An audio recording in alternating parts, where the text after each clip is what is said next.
This is Build Where You Are, an educational podcast series that is for entrepreneurs by entrepreneurs. Build Where You Are brings you the raw and uncut journeys of entrepreneurs across a range of industries. From food and beverage to apparel and business services, tune in to Season 1 to hear how 10 entrepreneurs built their businesses from the ground up.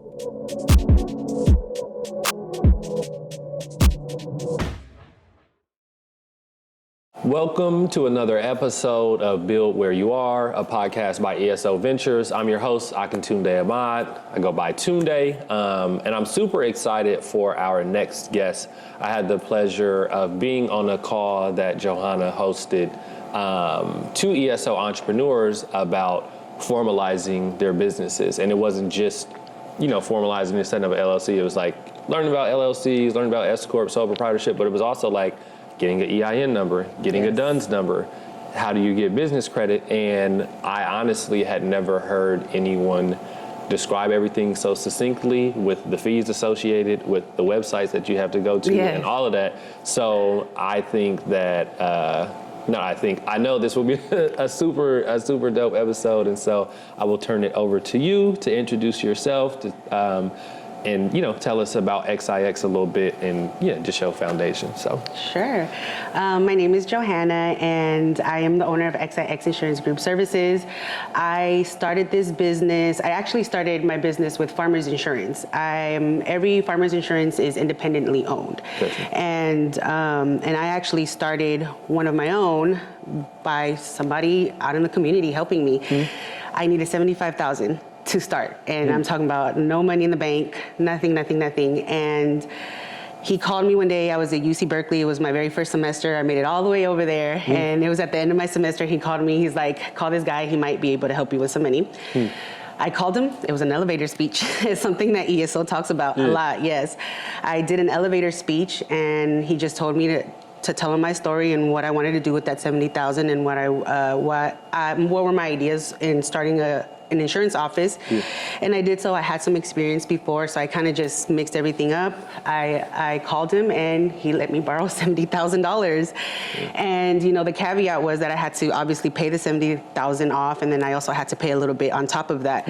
I was able to pay it all off in the first year. So yes, not even the first year, in the first few months, I was able to pay it all off. That's what's up. No debt, everything's gone. I mean, I have no debt. So I was really, really happy about that.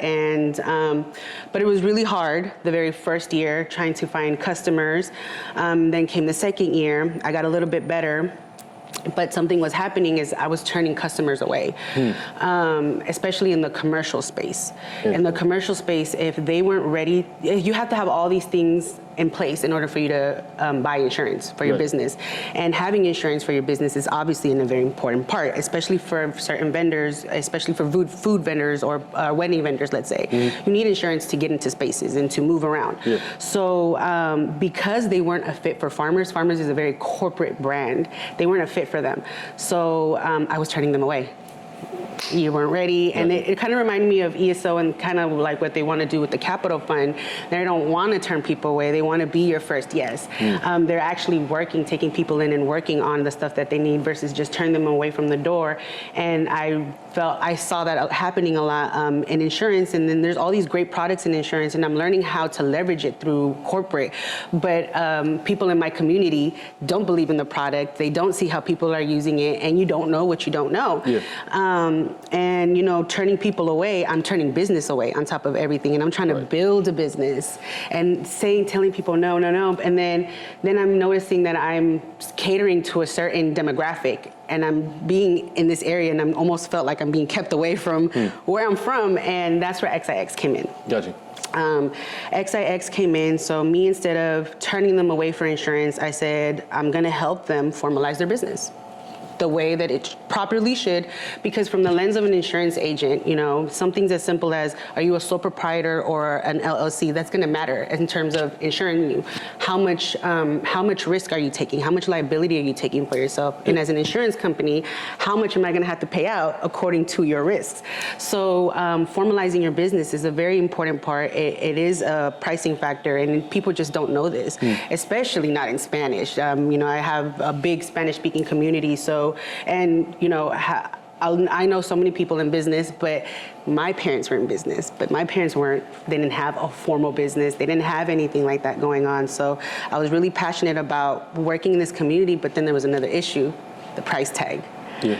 The price tag, and we were talking about this earlier, but when I was calling around and asking to formalize my business, it was a $2,000 price tag attached to it, and I didn't have that at the moment, especially when I'm trying to build. I spent all my money trying to pay off this debt and get all this done, and then and I had all these questions, and honestly, and this is where the conversation with ESO comes in with me. I got a quick. So when you were saying the price tag attached to $2,000, you're saying you were reaching out to lawyers and different folks who were saying, yo, when you were first starting, I need to set up my LLC or my S Corp. And I just had a simple question. Why do I need an LLC? Do I even need an LLC? Because when I started my business as farmers, I actually started as a sole proprietor. Got it. And as a sole proprietor, that means that I'm taking all the liability onto myself.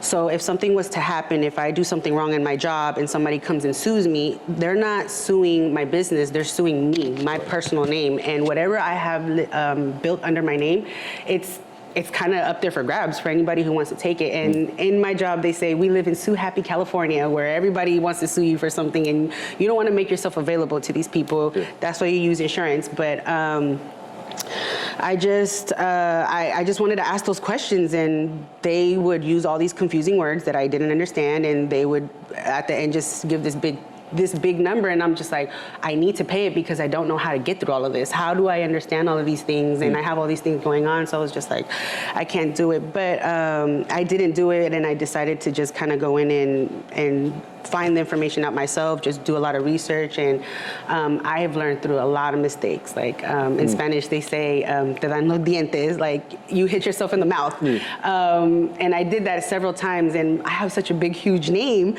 because I messed up my business name and from the beginning. Yes, I had to go in and I had to do the process all over again. But it's within those struggles is what I found out what I should be doing and I shouldn't be doing. And it's through that is how I started helping people like, ooh, no. And then that's how I just started integrating it into my office and talking with my customers, my commercial customers that come in. That's dope. So I want to backtrack so you're saying you were a student at UC Berkeley at the time.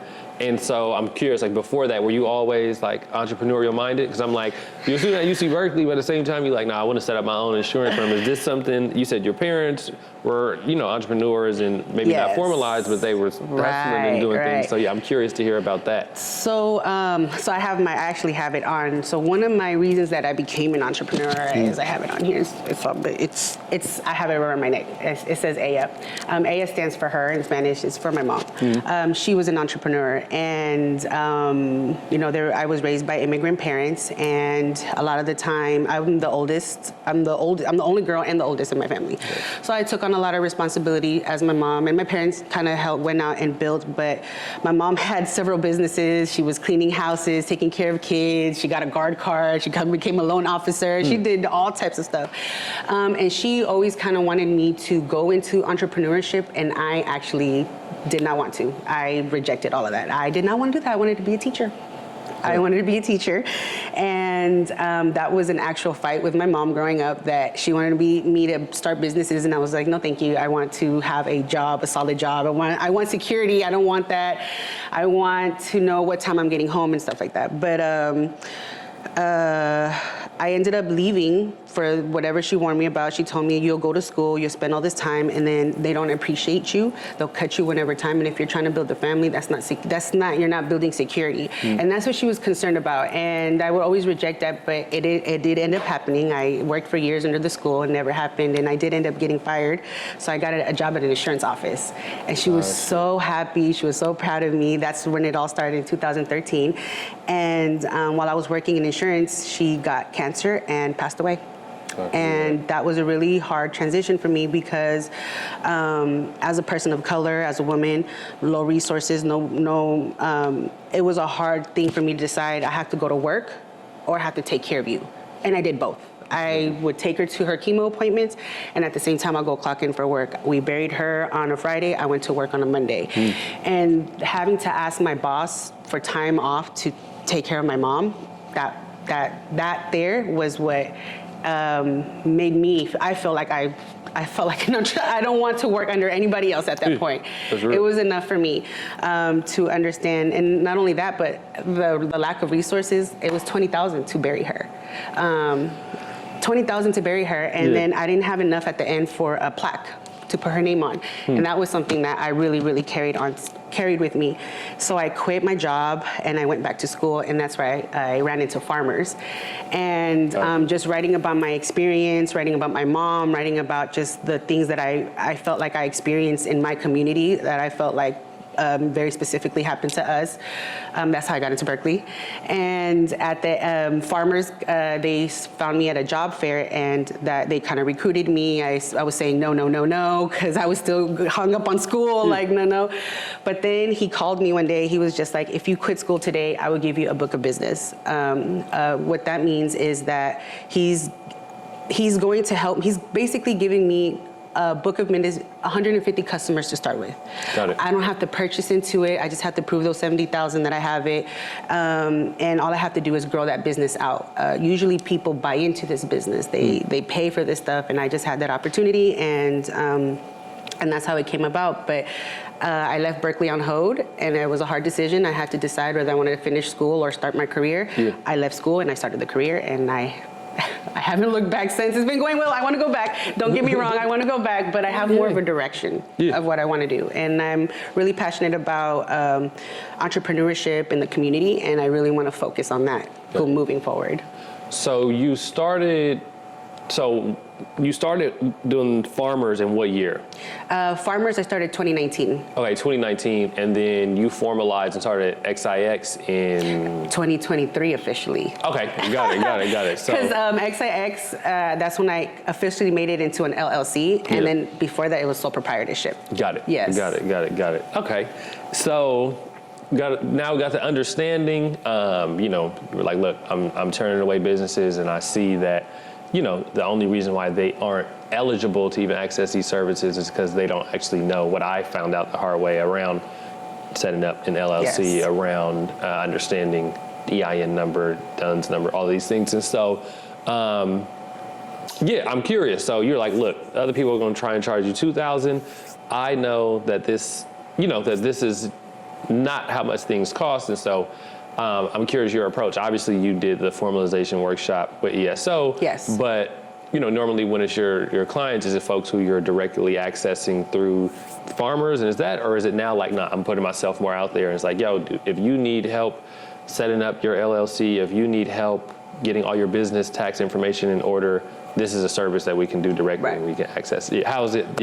Or I'm asking really rather. No. So what I have done is through farmers, I have had such great trainings. I have access to really good sales stuff, mentors, and they have done a really good job of kind of like teaching me the business, teaching me the business of insurance.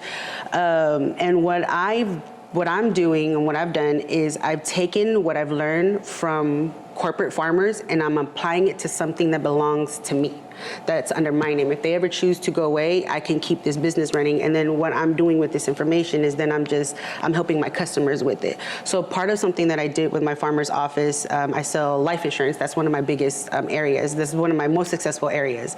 And one of the things that I've learned through there is called the good, better, best system. And that's what I've applied to XIX, because a lot of people give me a lot of, I don't know if I could cuss in here, but they give me a lot of shit about doing things for free. And it's something that I'm really passionate about. And so something that I've embedded in my business is called the good, better, best. So there is a lot of stuff that I have available for free. So something that I spoke about in the workshop is I'm not gonna sit here and try to take money out your pocket that I know you may need for something. And I'm gonna teach you how to do something for free. Kind of like the concept of like, you could bring, I don't even know the saying, but the point is I wanna teach you how to do it for free and show everybody what are the things that you do have to pay for. I just wanna be transparent. And the things that you are paying me for is if you need help. If you need me to take time and sit down with you and on an hourly basis, I can do that. That is more affordable. I'm still getting paid, you're still getting what you need, but I'm not taking money out your pocket. Right. And then I have my best option. That's for the people who maybe are already blossoming, they already have money in their pocket, but they don't have time and they need somebody to do it for them. And at that point, I will charge top price. But I'm not sitting here and I'm trying to price gouge people when all this information is out there for free. And I do believe in if they, with just this little bit of information, I can make a change in my community, helping these people build their businesses, employ their businesses, and even get funding for it. Because just like insurance, when you don't have these things in order, it affects your funding. And I know for me, if everything works out well, I'm applying with ESO for part of their community fund, and if everything goes well, they really will be my first yes. And I've had that problem where I've applied to different places and everything was a no for whatever reason. And ESO, the way that they've broken down their 10-week program and the way they've embedded everything, I do really feel like it has hit every single roadblock that I have encountered while trying to find funding. So I do feel like it's something very, very impactful, very important. And I'm using that as free information that they're giving. It's 10 weeks of free information. So, and I'm doing the same just on a different scale, I guess, a smaller scale. Got it. That's interesting. So right now I'm curious, what are some of the most common inquiries that you get from folks? Is it most folks are like, am I ready to set up an LLC? How long should I function as a sole proprietor? Or is it like, I have a specific business. Do I need an LLC if I'm not doing like food or something? Like maybe I had a t-shirt brand. Can I rock as a sole proprietor for a certain amount of time before? And I'm just curious, like how's that been and what services do you see folks are seeking out the most currently? I'm starting to call them projects. I'm starting to call them projects. I'm getting a lot of inquiries from business owners who maybe have an area in their business that they wanted to develop or they wanted to touch on, and they're connecting with me to kind of help them make it happen, I guess you can say, and it's different types of stuff, but a lot of the stuff is business formalization. They want to know about how to form the LLC, how do I use, because one of the biggest roadblocks for the LLCs is business addresses. What do I need a business address to start an LLC? So that is one of my biggest questions. So we have actually mailboxes offered at my office. So if you need a business address, part of XIX is that you can use our address, which is an actual commercial address versus using a P.O. box. Yes, and what that does is it helps you when you're applying for funding. It helps when you're showing an actual commercial address versus a virtual address or a P.O. box. Interesting. Yes. I never would have thought about that. And I didn't know that was a service that you offer, but that's also it's part of the LLC building. It eventually comes in, but to not confuse people, we start off with the LLC and then we build from there. Got it.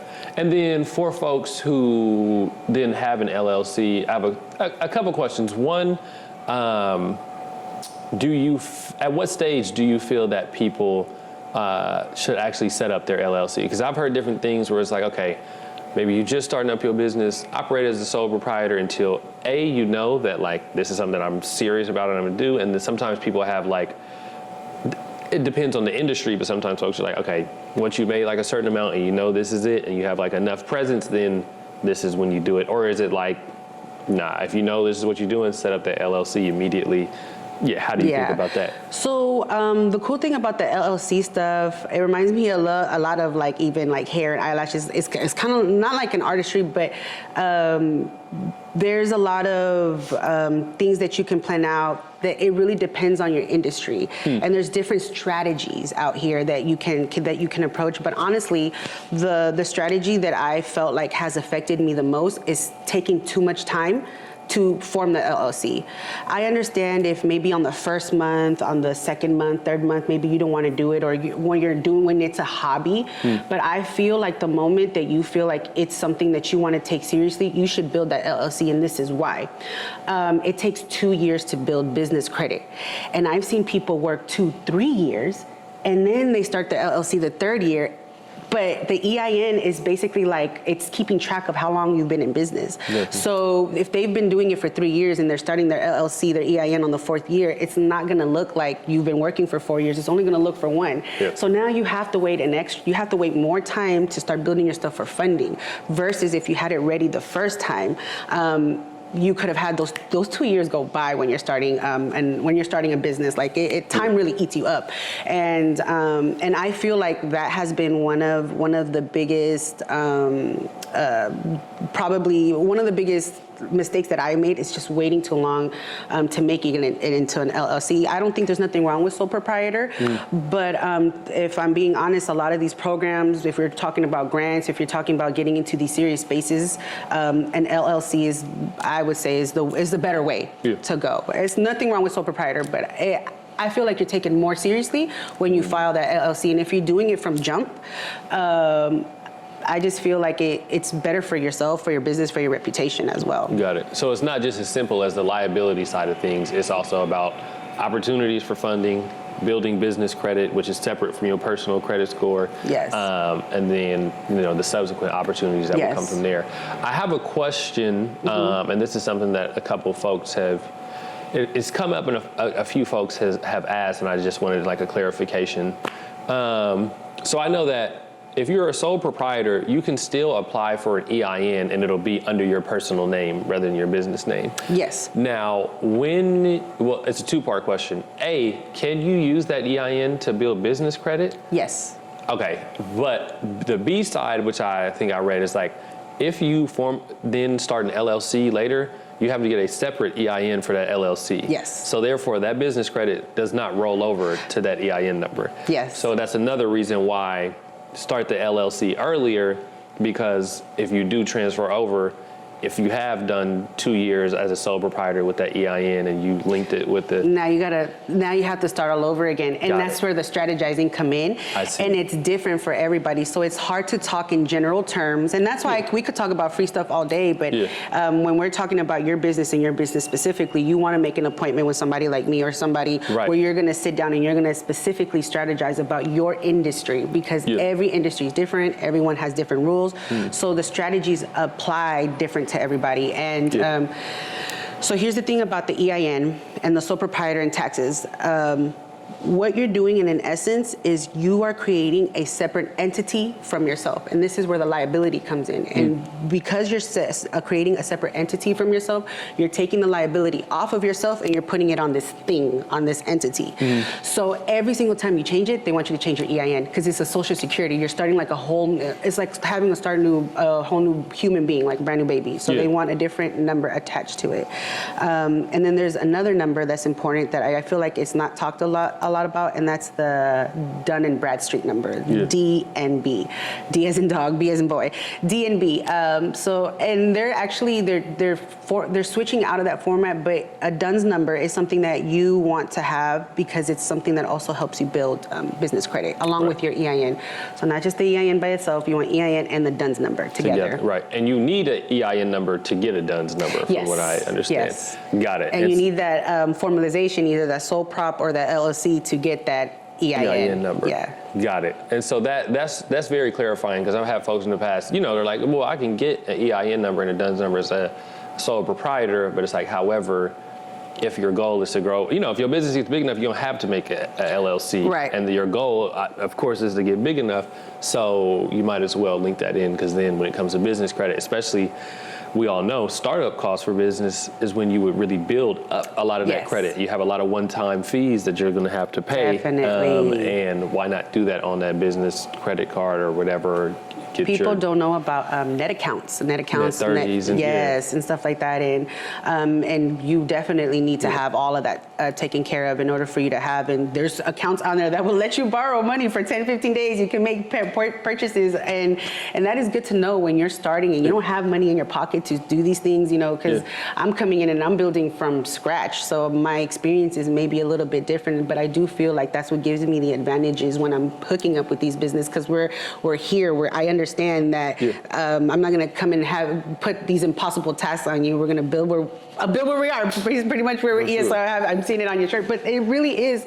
That's what I love about ESO, because it's really real. Like everything that I went through, everything that I've learned, it hit me 110%. And the things that they're talking about on top of that, like financial traumas, being scared of looking at your numbers, all that comes into play. And when you're formalizing your business, people have a lot of fear, and not knowing those things, it freezes you.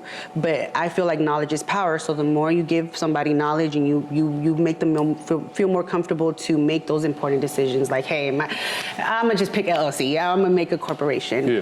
And something that I did wanted to add with the EIN stuff.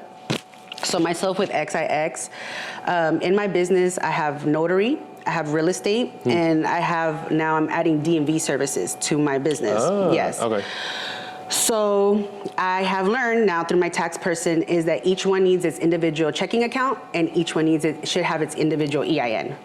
Interesting. Because we're talking about strategy.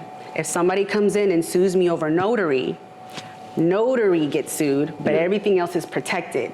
That specific entity gets hit, but all of my other stuff it doesn't. Right. So she's helping me build a corporation, because now now it's not just small. Now I'm building a corporation. So having that different EIN on those different things, it helps me protect. It's like adding barriers to your business. Yes. And so when you have those, I'm curious now.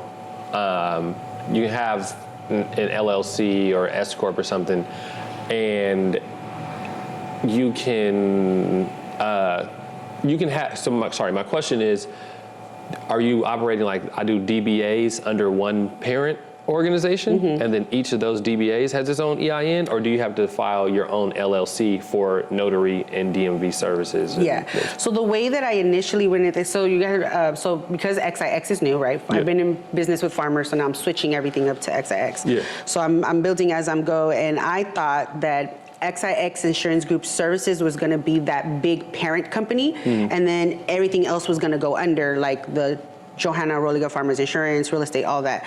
But what my tax person did this year instead is that she did XIX Group Services, and then under she's building XIX Notary, XIX Real Estate, XIX DMV Services, XIX Insurance, and that's how she's building it. And so XIX is going to be under the big parent company, so she's making a bigger name out of it. But yeah, so if you're a business that has a lot of services in it, or you're just somebody that that maybe you're starting off with one thing and you want to add services under, that's where the corporation stuff comes in, and you want to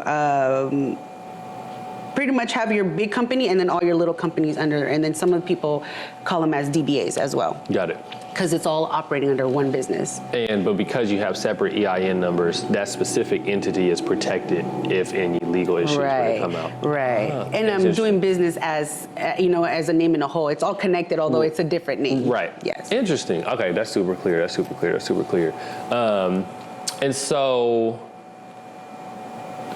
this is a lot. So essentially, I mean, no, it is. But I think that's part of it. That's why I say book that appointment with me so I can sit down and help you break it down. It is a lot, and that's why I like to individualize. I could throw free stuff at you all day, all day. But then it's another thing when you got to sit down and you have to piece everything together. Exactly. And that's where I come in, and I feel like I'm really good at just helping people just organize their thoughts more than anything. Organize their thoughts and then just take out actionable action steps. And that's what you're paying me for. Exactly. You're not actually paying for all this stuff. You're just helping me pay me to help you get through that next project or goal that you have in mind. And like you said, everybody has a different business. So it's like if such and such is like, hey, I want to start my catering company and this is how I'm going. It was like, well, for that, you may, from just a liability standpoint, outside of the taxes and the ability to access funding things, from a liability standpoint for cooking, whereas it could be a food poisoning or something outside of your control, or somebody's just trying to work somebody claiming that they got something or whatever. Yes. You may need to protect your to create a separate entity of protection more soon than somebody who just has a t-shirt company. Exactly. Because it's like, okay, the t-shirt, like, likelihood of you getting sued as long as you have your own designs, or what I'm saying? Definitely. It's different than like something that's food or beverage or something like that. And so Yes. I guess you folks need to come talk to you about that, get that better understanding, and you can give them the insight. Well, if you want to, cool, you can. However, these are the other options. And like, if you know you want to access funding, build business credit. Exactly. Yeah, and then go from there. And so I'm curious also then, a lot of folks, I mean, we know how personal credit scores work, but a lot of folks don't also understand the importance of, and I would say, the amount of opportunity that comes with business credit. Yeah. Being taxed as a business, potentially having access to higher credit spending limits as a Right. business, and then also, again, not impacting your personal credit score. Because Yes. if you take out $100,000 on your personal credit, the interest rate on a personal loan more likely than not is going to be significantly higher, and then the impact on your personal credit score, having $100K in debt, it will be significantly different than your business credit score. And then it's like when you go to buy a house or when you go to lease a new place or whatever it may be in your personal name, it's not impacted by Right. something that you have in this corporation. So I'm curious if that's also something that, you talk about as it relates to the services and things when people are looking at business credit and things like that. And it all goes back down to strategizing. I think a lot. I pull a lot from life insurance because with life insurance, everybody needs are different and everybody goals are different. My goal is going to be different from your goal. So one of the very first things I would do is like you want to establish like what is your goal? Like what is it that you want to do? If you're trying to scale your business in a year, 2 years, then you have to take certain steps. If you're taking your time, then you have to take your certain steps. And then also the strategizing part, the industry part, like you said, like it's going to be different for somebody in the food industry versus somebody in the auto industry. And I feel like there's a lot of more grant and money opportunities in food opportunities versus in these other industries. So you want to take that more seriously because you have all this stuff that you can have access to when you're in that industry. So it all comes into strategizing. And online, there's like an overload of information, and when you're trying to find something specific for your specific industry, it could get a little bit hard trying to read all that information out. But in terms of me, if it would all just come for building credit, it will all come down to, again, strategizing very specific to whatever industry you're in. Got it. Understood. One thing that you mentioned earlier, and I just want to go back to it because we kind of glossed over it, and I don't think a lot of folks know about it, but can you talk a bit about net accounts as a business? So once you do have your LLC and you're establishing business credit, folks may have heard about a net 15 or a net 30 or a net 60 and don't really understand how that allows for you to build business credit. And I don't know if you want to speak to that a little bit. Yeah, of course. So when you are building credit, there are these things called trade lines. And in general, you want to try to at least open 3 trade lines. And one of the most popular ones that I see a lot of businesses go for is Uline. Uline is a very popular one. It's a net account.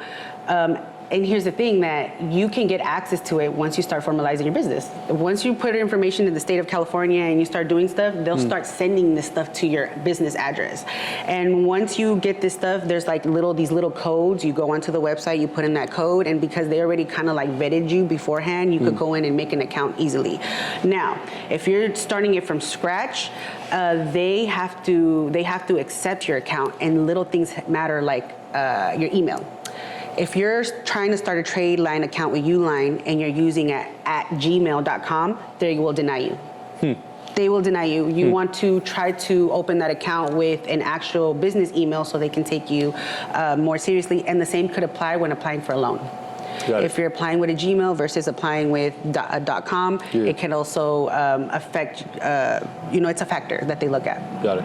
Yes. And that's another one of the, I don't know what you call them, intangibles or things that you have insight into. So when folks come to you for the services, it's not just as simple as this is how you file an LLC, this is the website, but it's also like, it's a lot of different things that you need to get in order. Yeah, so the best advice that I have for the trade lines and stuff like that, and I'm so sorry because I don't remember the website on top of my head, but I can actually give you the link after this. But it's a website. It's kind of like Credit Karma, but for businesses.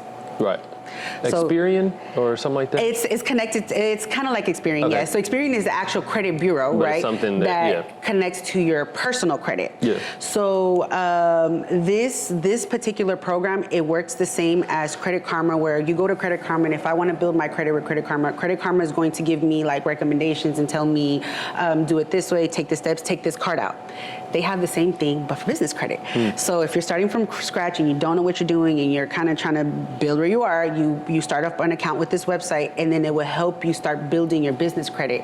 So it will give you direct access to the trade line. So it'll tell you, hey, you qualify for this one now. You qualify for this one, so then you could go in and apply, and it makes it much easier. So the website, though, is the same one that uses to charge people student loans. I have to look it up. I don't remember off the top of my head, but I'm gonna do it. It's a very good one. Got it. If you're trying to build credit, and you do have to pay for it, but I think it's like $12-20 a month. Nothing too expensive. Interesting. Got it. Cool. It's a nice little gem. No, for sure. And this one. is how, this is super helpful. And so then going back, and this is, I guess, it's very connected to your business still. But in thinking about like the formalization workshop and the things that you did, you talked a bit about like, yes, you can, so you have, what was it? It was good, better, best? Yes. And thinking about the services that folks can access depending on how much they want to do themselves versus if they like, look, I want you to do everything. But you talked a lot about the fees associated with the things. I know we've talked about everything from formalizing with LLC. We've talked about EIN numbers. We've talked about DUNS numbers. Yes. Net 30 accounts. All of these different things, and a lot of times, like you said, when you first spoke to folks, they probably threw all of these things out at you, and then they were like, so it's $2,000 to do it, and you're like, okay, this is super confusing. But when you learn, you're like, okay, if I wanted to do this myself, and what you're doing with other folks, you're empowering other folks to do it themselves, or still pay you if they don't want to do it and hand it off to you.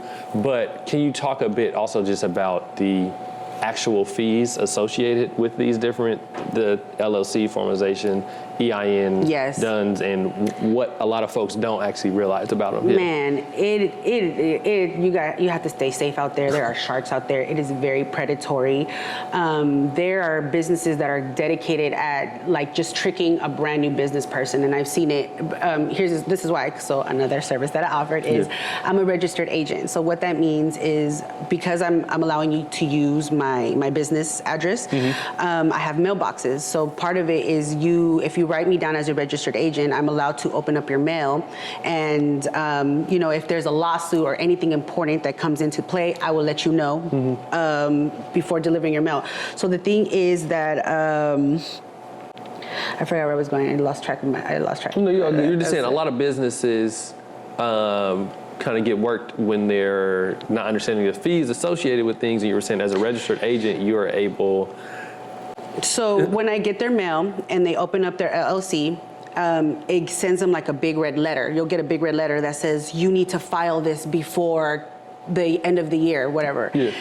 And it is something that needs to get filed, and there is some urgency to it, but it's not worth paying $200 that on the thing it says. And they'll say here, send a check with $200 and we'll do it for you. Yeah. But that's predatory mail that they're using to trick people. It's stuff that you can go in and do for free, but you don't have to. So something predatory that they also do, they charge like $500 for EIN. That is a joke. I'm so sorry. EIN takes 5 minutes to do. It's the IRS website directly with the source. Free. You get it instantly. Yeah. And they're charging $500 for this stuff, and you could see it a lot in my community, and you could see a lot of people that are out here and they pay all this money and they still don't know what they're doing. They still, I just paid $500 for an EIN, and I don't know I could build business credit on it. Yeah. I don't know that I could use it to apply for a house later on. I could use it to build my business. Like to me, that's don't just know shady. You have to link it to your DUNS number either. I spoke to a lawyer, and he was like $2,500, so I could file your articles of an organization, and I'm going to call the Secretary of State. He made it sound like, my God, like he was just like,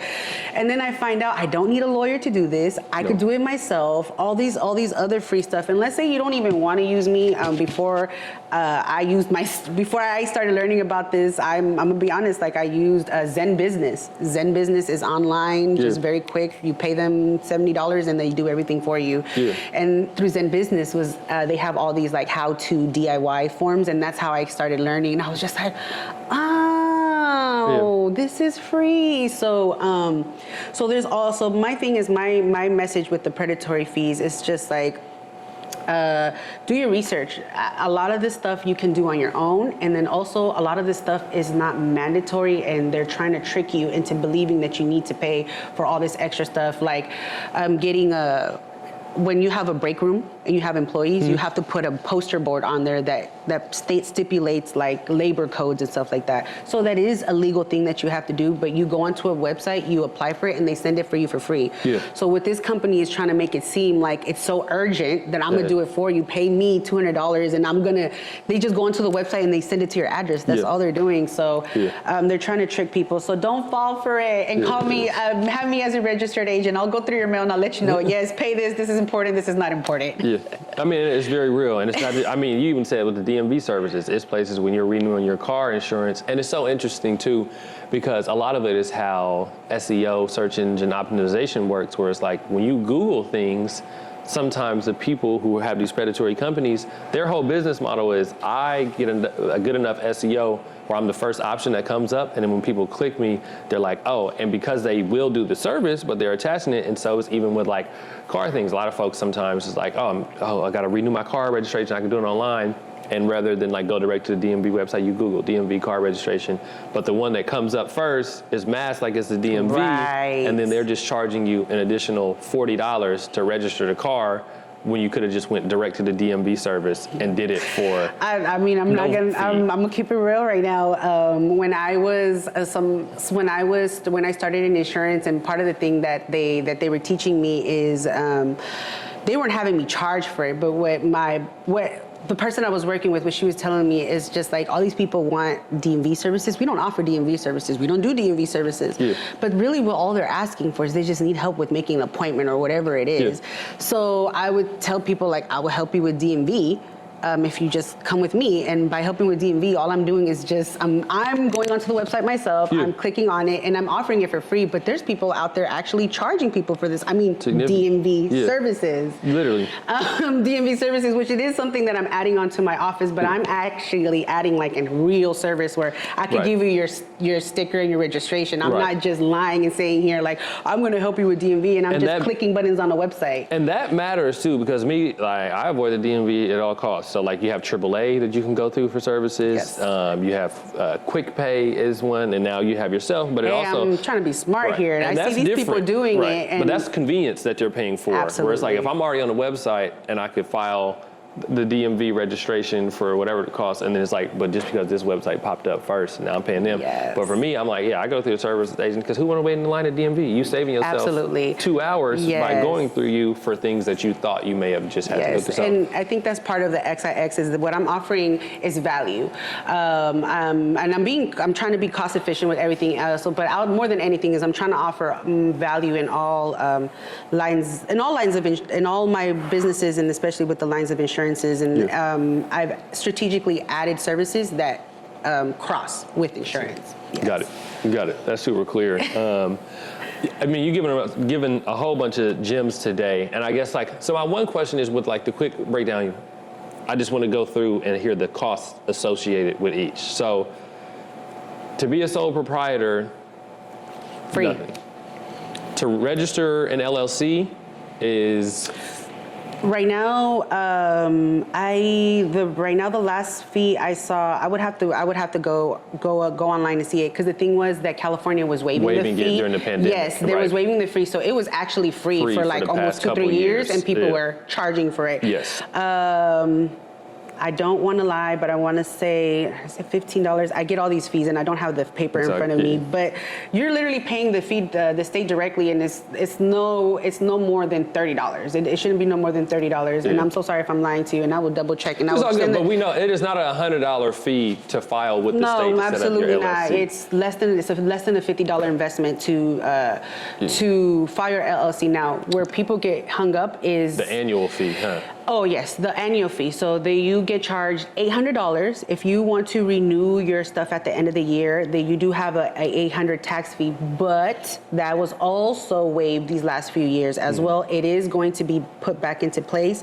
And then recently, because there's been a lot of scammers coming in and starting LLCs and applying for business. So the ones that know how to do it right, they know how to do it right. So they've actually, the IRS has implemented a little bit more stuff to prove that you're a business. Okay. So now on top of the $800 fee, you have to also file this extra paperwork to prove that you are a business, or you're going to get a fee every single day that you didn't turn in that document. So on top of that $800 fee, there's this fee coming in for 2024. Got it. Yes, something to watch out for. Cool. So we have sole proprietor free, LLC less than $50. That has been waived for the past couple of years, so you haven't had to pay for it. Right. As well as the $800 renewal fee, which has been waived, but will probably be coming back this year. Yes. You said EIN number free with IRS. And what about your DUNS number? DUNS number free. Gotcha. So Free. all of these things, and then also like we're in California. California seller's permit is free as well. And that's just through the state. You go to CA, State Gov. I can't remember the exact one. Yes. And why do we want a seller's permit? You want a seller's permit because a seller permit, it does that exactly what it sounds like. So one, it gives you permission, like this is good for people who have pop-ups, who are doing catering, who's going from place to place. They want to have a sales permit because this allows you to buy things cheap at bulk and then resell it at a higher price. And because you're reselling it at a higher price, you're paying taxes to the county. And because I have this little paper, I can go here, I can go there. So if somebody comes and they're asking me for my papers, you want to take out that sales permit. And it's free. This is what you use. A sales permit is what you use to take yourself to LA, walk into a space where it's only for vendors and you're getting things at a super cheap price. But that's what you need to get through that door, that seller's permit.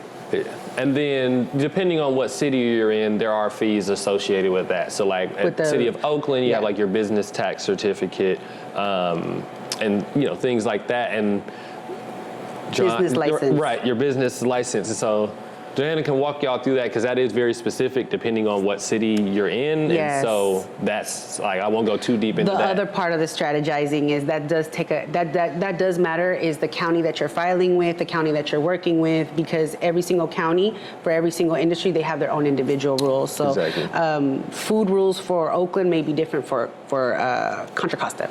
Gotcha. So just wanted to lay all of that side of things out there, but then understanding that there are other things that are associated as well. And that's what you do. You're like, look, so with me, I will let you know these are the things you need to do if you're trying to do this. If you want me to do them, you can do them. Yes. And there's levels to it, so that's cool. I'm curious now, so like you have all of these services that you're adding, all things that you've seen your community need. And I think we haven't, you've talked a good amount about community, helping people out to not, pay these unnecessary fees, helping people out to understand that like, look, there's a lot of predatory folks out there and I'm trying to be the person in the community, who can help you out with these things and make sure that they're done in the right way and that you're not overpaying. And so I'm just curious, like, next step, you're expanding, you're adding all these services. What are you thinking? What's 2024 looking like for you? So this year, something that I love sharing with people is this is probably like the worst year my business has ever had. And right now the insurance world is not going very well. There's a lot of things that is happening, but the thing about that is that I'm going to be okay. Because the real reason is why this is the worst year that I have is because I got advice to.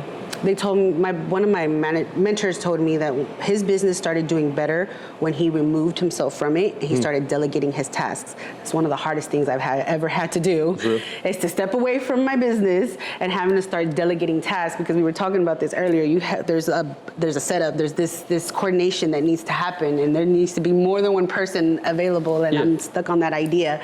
So I took time this year to focus on building. I haven't been selling, I haven't been doing all the stuff that I've been wanting to, because I've been focusing on building, and building means like really learning this stuff. And for 2024 is when I really intend to really launch all these things and go full on hard. And right now with everything that I'm learning is I'm just kind of prepping everything for 2024. So at that point, I'm hoping to have my website up and running, taking appointments for XIX, having the DMV services already up and running as well, because a lot of it has a lot of, you got to file this, you got to take a class, you got to get a license, you have to do this. So it's taken me a year to get it all done. But I'm hoping that now 2024, I'm ready to pull that trigger and just start pushing and really start making up for this year and start really generating and making appointments and start seeing people. I'm really excited about everything that we have going on, especially with the business formalization and renting out the mailboxes, and the other stuff that I'm adding this year is real estate. I got my real estate license. I got my job at a real estate office.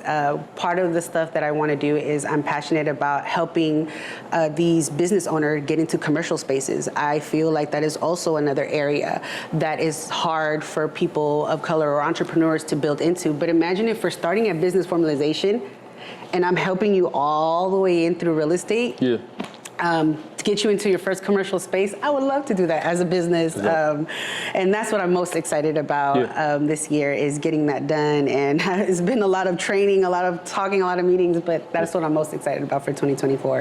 And especially in the Bay Area, I think it's not to be, underestimated or underappreciated how important it is to get folks into physical brick and mortar spaces. I think, we're sitting here in Oakland right now, but I'm like, look at this beautiful space. This is gorgeous. And also, this was a space that was vacant for over 2 years. As nice as this is in downtown Oakland, this was vacant for over 2 years. Across the street, in eye shot of where we're looking, we can see a lot of vacant storefronts.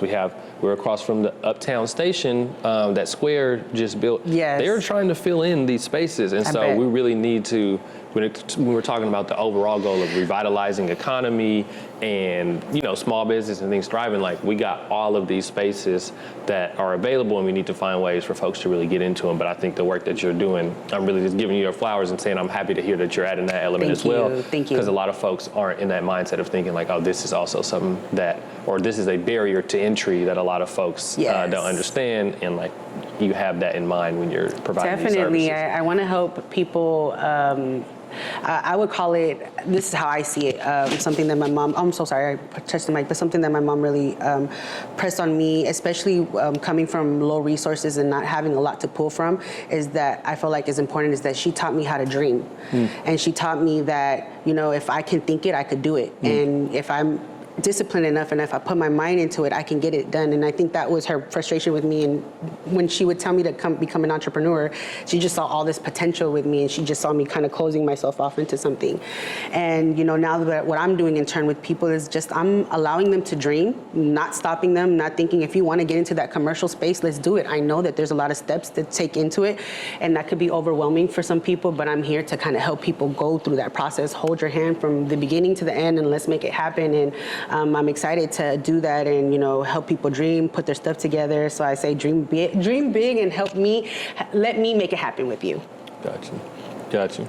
That's super, super, super dope. And I'm curious too now, just as we're like closing things out, a couple of things. The last thing I'll do is make sure everybody knows where to find you. Yes. On social, on email, all of that. But before getting there, I just want to hear, you know, as this interview has unfolded, I've learned more and more things that you do, and like really, you got that hustler spirit of an entrepreneur through and through, like, and that's super clear. And so my question is, you know, for the next generation of folks who are, you know, kind of facing the same thing, am I trying to go into a career and thinking about, you know, you controlling your own destiny and having these experiences? What advice would you give?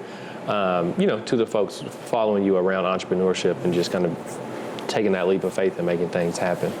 I think one of the biggest things that I tell people that is starting, that they have to let go. I think one of the first things is that you have to let go of the expectation of having other people helping you. That's going to be one of the first things that I feel like you got to let that go early on in the game. You have to understand that friends and family is cool to come in and support in the beginning, but those are not your bread and butter. They are not the people that is going to help you scale to probably the idea that you want to scale. So you have to start kind of letting go of that idea and start thinking about, you know, how am I going to connect with all these other people outside of my friends and family. And I feel like if coming into my space, I can really help with that. But so I'm a foster mom. Yeah. I have a 22-year-old son that. I'm not a foster mom. I'm an adoptive mom. I started foster care when I was 21. Gotcha. And I adopted he was then 10, but he's 22 now, and he's about to have a baby.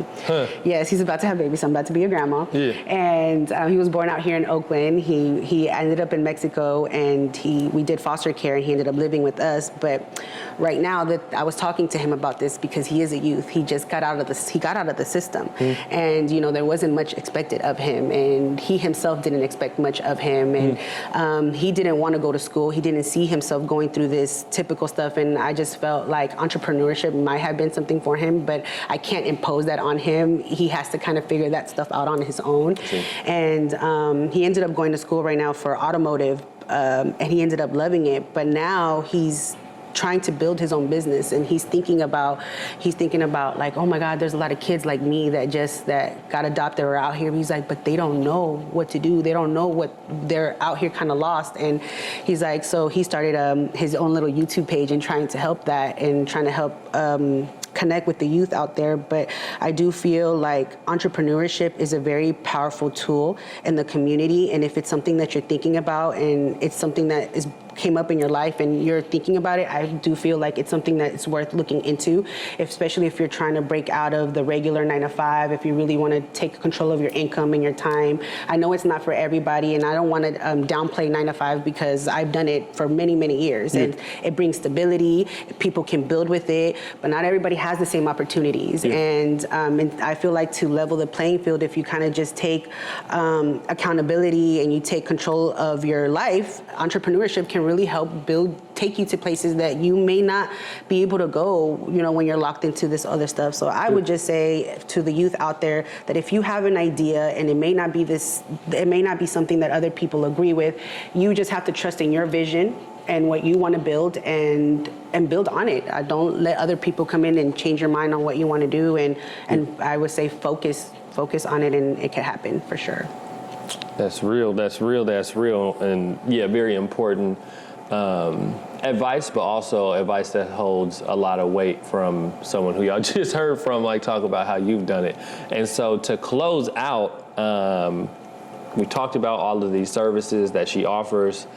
Originally, I came in today thinking it was really just like business services and formalization. Learned that it is much more than that. It is everything from life insurance to DMV services to real estate. And so where do folks find you? How can folks reach out to you and get in contact? Yes. So my office is located at 816 San Pablo Avenue in Albany. It says Farmers outside, but it also has the XIX sign out there. My Instagram is Insurance Boss, and TikTok is XIX.insurance. Feel free to reach me out in any of those platforms. You can also reach me out at my phone number, 510-833-7772. I'll be happy to help you in any questions having to do with your business. If you are a brand new entrepreneur and you're trying to figure out where to go, you have questions on what to do next, this is where I'm really good at, and you could come connect with me when it comes to life insurance, auto, commercial. I'm your girl, you guys. I have a lot of stuff going on. I'm building a corporation here, and I'll be happy to help anybody or answer any questions that might come my way. Awesome. Yes. Appreciate you again for your time and all the valuable insight. I'm looking forward to publishing this and obviously sending folks your way, but also for folks to come here and get a lot of their questions answered, because this is not, information that is often readily available by someone who actually knows it. And so, and of course, a lot of times, Google, the SEO, how things work, you get pulled into places that really want to charge you unnecessary fees for things. So, hey, I'm a local source out here, ready to help out. We appreciate you so much, and I'm looking forward to everything that's to come that you're building. So thank you. Thank you.